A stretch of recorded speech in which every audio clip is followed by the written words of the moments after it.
오늘 본문 내용을 먼저 살펴봅니다. 15절에서 바울이 이상한 말을 해요.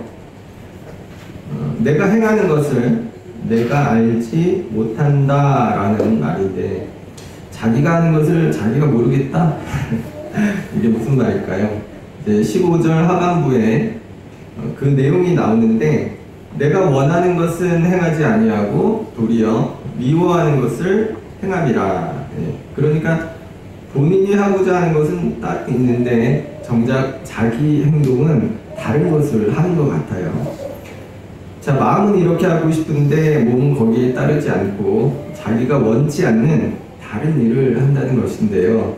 이게 뭐에 관련된 것일까? 16절에 보면 그 정체가 드러나죠. 율법이라는 말이 나옵니다. 16절 말씀 우리 함께 읽겠습니다. 만일 내가 원하지 아니하는 그것을 행하면 내가 이로써 율법이 선한 것을 시인하노니.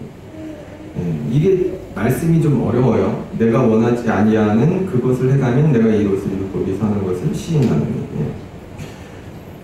내가 원하지 않는 것을 행하는데 그것으로 율법이 선한 것을 알게 된다. 내가 어떤 일을 해요.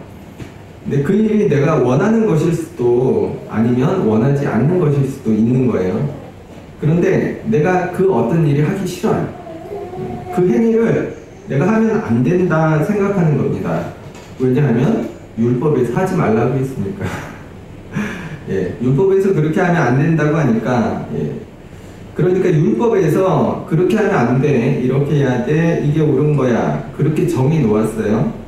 그래서 나는 율법대로 살아야 하는데 실상은 그렇게 살지 못하는 겁니다.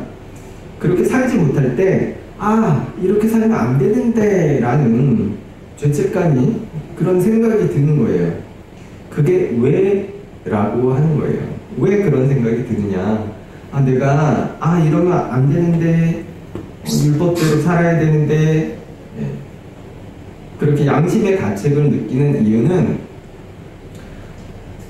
그게 아니야, 이렇게 해야 돼 라고 말하는 그 율법이 옳기 때문이라는 거예요. 그러니까 율법이 옳은 것이기 때문에 율법대로 살아가지 못할 때 찔린다는 거죠. 자, 그러면서 바울은 내 안에 선한 것이 하나도 없다고 해요. 이제 자기 안에 온도 악한 것만 가득하다는 것이 아니고요. 18절 하반부에서 이렇게 설명을 하는데, 선한 것을 행하려는 마음은 있으나 그것을 행할 능력, 곧 선을 행할 힘이 없다고 해요. 그래서 내가 해야겠다고 생각하는 그 선한 일은 하지 못하고 하지 말아야겠다는 악한 일을 행하게 된다 합니다. 자, 이렇게 율법이 옳은 것을 알면서도 그대로 살지 못하는 우리를 보면서 바울은 내가 한 가지 법칙을 깨달았다 합니다. 그것은 우리가 마음으로는 하나님의 법, 율법을 반기는데, 그래서 내 마음속에서는 또는 내 이성은 그렇게 살아가려고 애쓰는데 내 안의 악이 그러한 삶을 용납하지 않는다는 거예요. 그러니까 바울은 우리 안에 선과 악이 공존하고 있다, 이렇게 설명하고 있습니다. 그리고 이어서 바울이 24절에서 참으로 비참하다, 나는 인간을 뜻하는 거죠. 인간이란 존재는 참으로 비참하다. 누가 이 죽음의 육체에서 나를 구해 줄 것인가, 질문을 던지죠. 그리고 그 답이 25절에 나오는데, 고맙게도 하나님께서 예수 그리스도를 통해 그러한 우리를 구원해 주신다 하는 것이죠. 우리가 이제 로마서를 지금 계속 보게 되었는데, 지난 2주 동안 살펴본 6장의 내용이 이런 거예요. 예수님을 통해 죄에서 죽게 되었으니 죄와는 상관없게 되었으니 이제 죄가 아니라 하나님을 위해 살아라, 또 죄의 종이 아니라 하나님의 종으로 살아가라, 이런 것이었습니다. 그런데 6장에서 바울이 그렇게 살아야 합니다라고 해놓고서는 7장에서 뜬금없이 이제 우리는 그렇게 살 수 없어요 라고 하는 거예요. 우리는 선한 것이 없기 때문에, 내 안에 악이 공존하기 때문에 나는 하나님의 뜻대로 선하게 살고 싶더라도 그럴 수 없다라는 거예요. 내 안에 악 때문에. 오히려 그 악이 선한 것의 반대를 향해 살아가게 만든다는 것이죠. 예수 그리스도가 아니라면. 자, 오늘 본문을 통해서 우리가 생각해 볼 것은 이것인데요. 오늘 본문에 따르면, 바울에 따르면 우리는 율법을 지킬 능력이나 힘이 없어요. 마음은 있는데 내 안에 악한 것이 공존하고 그것이 선한 것을 향하는 내 이성을 이기기 때문이죠. 그렇다면 결국 우리가 지킬 수 없는 율법을 하나님이 주신 거예요. 지킬 수 없는 율법을 주시고 그걸 지키라 하신 하나님, 이게 뭐예요? 왜 하나님은 지키지도 못할 율법을 주신 걸까? 이는 다른 말로 바꿀 수 있는데요. 인간은 스스로 선을 향해 나아갈 수 있느냐, 없느냐, 이거죠. 인간이 스스로 선을 향해 나아갈 힘 혹은 능력이 있다면 율법을 지킬 수 있다는 거고요. 그렇지 않다면 율법을 지킬 능력이 없다는 것이죠. 이 부분에 대해 이미 옛 신앙의 선배이자 유명한 신학자들이 이미 수많은 논쟁을 했습니다. 어거스틴이라는 분 다 아실 거예요. 어거스틴이라는 분은 여기에 대해 바울에게 한 표를 던졌어요. 그러나 펠라기우스라는 신학자가 있는데, 물론 나중에 이단으로 파문당하긴 했지만 여기에 대해 이렇게 항변합니다. 하나님이 지키지 못할 율법을 주시고 그걸 지키라고 하셨다면, 다른 말로 인간이 선을 향해 스스로 나아갈 힘이나 능력이 없는데 그런 율법을 주신 하나님은 이상한 하나님 아니냐. 그러니까 펠라기우스는 하나님이 율법을 주신 이유는 그것을 지킬 수 있기 때문이다라는 거예요. 문제는 어떤 선택을 하느냐, 여기에 달렸다는 겁니다. 그러니까 하나님이 구원의 은혜를 사람에게 베푸실 때 인간은 그것을 받아들일 수도 또 거부할 수도 있다는 겁니다. 즉 선과 악을 선택할 수 있는 자유의지가 인간에게 있다는 거죠. 반대로 어거스틴은 전적인 타락을 얘기해요. 최초 인간의 죄는 유전되고, 그래서 태어날 때부터 모두가 죄가 있어요. 그걸 원죄라고 하죠. 그래서 그러한 죄인은, 그 죄인인 인간은 스스로 선을 향해 나아갈 수 없다는 겁니다. 인간의 구원은 뭘로만 가능해요? 오직 하나님의 은혜로만. 그래서 어거스틴은 원죄를 말하고 펠라기우스는 반대로 원죄를 부정합니다. 자, 여러분은 어떻게 생각하세요? 언뜻 생각해 볼 때 결과론적으로 보면 결국 율법의 한계를 뛰어넘고자 독생자 예수님을 이 땅으로 하나님이 보내셨거든요. 그런데 여기서 중요한 게, 그렇다면 모두가 율법을 지키지 못했는가? 저는 그렇지 않다고 보거든요. 오늘날도 마찬가지 아닌가요? 예수 그리스도의 은혜가 우리에게 주어졌는데요. 그렇다고 모두가 그 은혜를 받는 건 아니에요. 여기에 대해서도 이 두 분의 의견이 갈립니다. 어거스틴은 예수 믿고 구원받게 된 것을 전적인 하나님의 은혜 때문이라고 하는 거고요. 펠라기우스는 자유의지인 선택으로 봅니다. 그래서 이 부분 때문에 이제 예정론이라는 게 나오게 돼요. 하나님이 구원받을 사람과 구원받지 못할 사람을 미리 예정해 두셨다는 거예요. 그렇다면 하나님이 각본 다 써놓고 우리는 뭡니까? 각본대로 연기하는 그런 거예요? 자, 펠라기오스는 여기에 대해 아니다 하는 거고요. 어거스틴은 아니야, 그건 하나님의 주권이야. 불공평해 보여도 그건 하나님의 주권이야.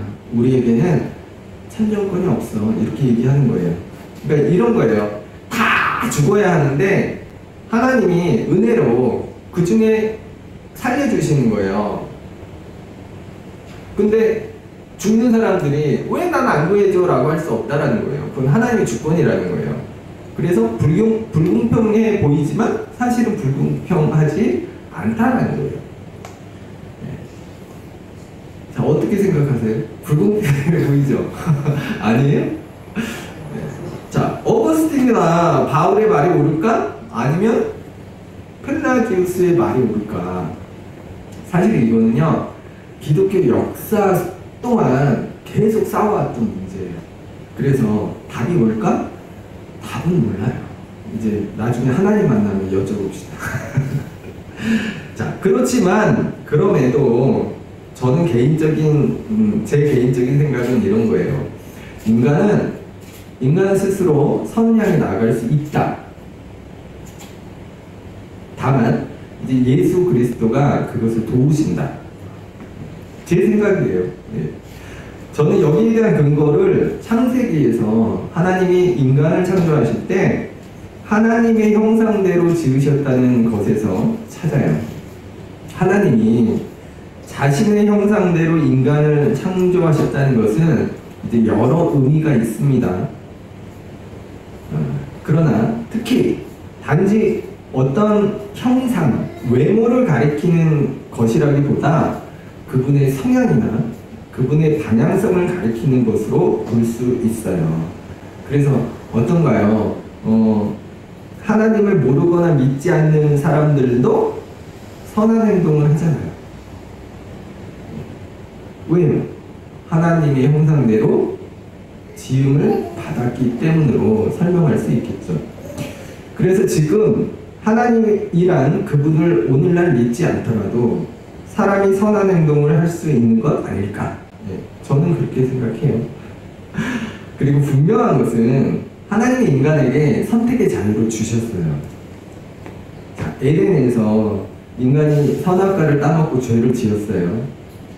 근데 이제 안 믿는 사람들이나 안티들이 이제 그런 얘기를 해요. 아, 그 하나님 못된 하나님 아니냐. 다 알고 계셨는데 왜 말리지 않고 뭔가 모순되고, 그렇다면 그 하나님이 왜 어떻게 선한 하나님이냐, 악한 하나님 아니냐. 그렇죠. 만약에 사람이 죄 지을 수밖에 없는, 그러니까 늘 악한 것만을 선택하도록 하나님이 그렇게 만들어 놓으시고, 그런 악한 존재에게 아, 너희가 선을 향해 가지 못하네 해서 형벌을 주시는 그런 하나님, 우리가 아는 하나님 아니잖아요. 이 이상한 하나님이잖아요. 그래서 이 선악과를 따먹고 죄를 짓게 된 인간이 이제 하나님으로부터 추방되는 이 사건을 우리가 역사적으로 보면 좀 곤란해요. 네. 우리가 이 사건을 인간의 전적 타락, 그러니까 인간은 본래 타락할 수밖에 없는 존재구나, 뭐 이런 것으로 보면 이게 좀 불합리하고요. 우리에게 올바른 선택을 할 수 있도록 주시는 그러한 교훈의 말씀으로 받아들이는 게 더 맞지 않을까 싶어요. 또한 우리가 만약에 선을 향해 스스로 나아갈 수 없다면 예수님이 공생의 기간 동안 왜 그렇게 힘들게 제자들을 가르치고 본을 보이시며 그렇게 애쓰셨을까? 어차피 가르쳐봐야 내 안에 악이 그걸 못하게 하면 그게 어떤 의미가 있을까? 하필 그런데도 우리가 스스로 선을 향해 나아갈 수 있을지라도 그게 힘든 거는 사실인 것 같아요. 오늘 바울이 깨달았다고 하는 것처럼 우리 모두에게는 선과 악이 공존하는 게 사실이기 때문입니다. 그렇지 않은가요? 저만 해도 매일같이 싸워요. 여러분도 그러시죠? 네. 내 안에 선과 악이 공존하는 것 같습니다. 누구나 자기 그림자를 갖듯이 우리는 선함과 동시에 악함을 가지고 있는 것 같아요. 그래서 루터가 이런 얘기를 했어요. 의로운 동시에 죄인이다. 곧 용서받은 죄인이다. 용서받았으면 죄가 없어져야 하는데 여전히 죄인이라는 거예요. 그 중세 유럽의 도로는 오늘날처럼 포장이 이렇게 잘 되어 있지 않잖아요. 그냥 흙길이죠. 그래서 비가 오고 이런 막 진흙길이 되고 또 이렇게 더러워지죠. 그런데 어느 날 눈이 많이 내린 거예요. 눈이 수북히 쌓이니까 어떻게 돼요? 세상이 온통 하얗게 그렇게 변했죠. 그런데 눈이 그치고 그 눈이 녹아내리기 시작했을 때 길이 어떻게 되었을까? 이제 질퍽한 진흙탕으로 이제 변해버립니다. 루터는 여기서 우리가 예수를 믿음으로 의롭게 된다는 것을 이제 설명해요. 우리의 칭의는 예수를 통해 잠시 가려지는 거라는 거예요. 우리의 죄악은 혹은 죄성은 그대로 있다고 하는 거죠. 그래서 죄는 용서받았지만 여전히 죄인이다. 잠시 흰 눈으로 길거리의 더러움이 감춰진 것처럼. 그러나 그 눈이 녹아내리면 우리의 죄성이 혹은 우리의 죄악이 다시 드러난다. 이렇게 말합니다. 그런데요, 이제 어거스틴이 옳든 펠라기우스가 옳든 여기서 공통적인 게 하나 있어요. 어거스틴은 인간의 전적 타락, 원죄를 주장했어요. 인간은 스스로 선을 향해 나아갈 수 없다. 인간의 구원은 오직 하나님의 전적인 은혜로만 가능하다. 여기에 인간의 공로나 행위는 아무런 효력이 없어요. 그런데 그렇다면 믿기만 하면 되는 것일까?